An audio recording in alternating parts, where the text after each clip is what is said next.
अगर आप भी चाहते हैं कि सनी कुमार का गाना सबसे पहले आप तक पहुंचे, तो चैनल को सब्सक्राइब करें और साथ में बेल आइकन को दबाना ना भूलें।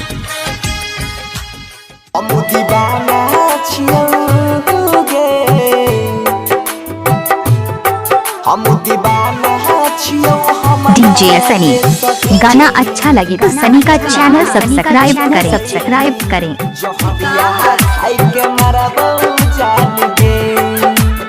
अभी आप सुन रहे हैं बंसीधर चौधरी को। कायल होता साथी हमरा छोड़ के चला जाई भी, दूसरा नाम के मेहंदी अपना हाथ में लगाई भी।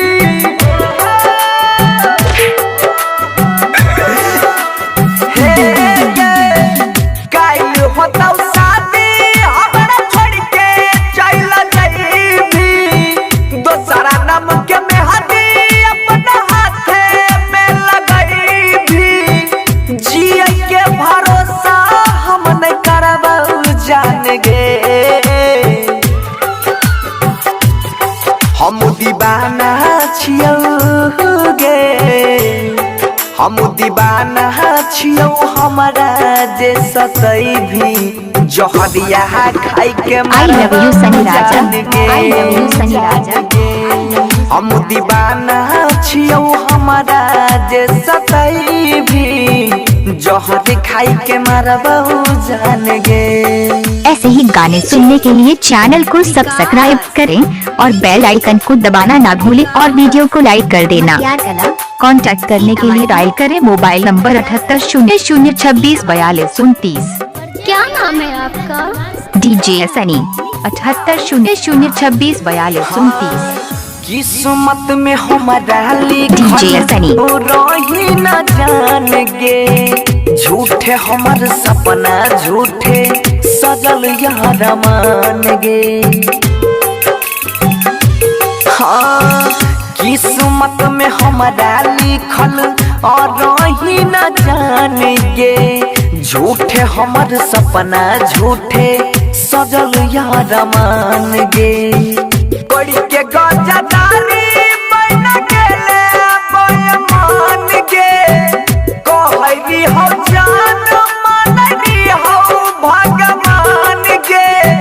खून के आंसू आँखी में रगड़बहु जान गे,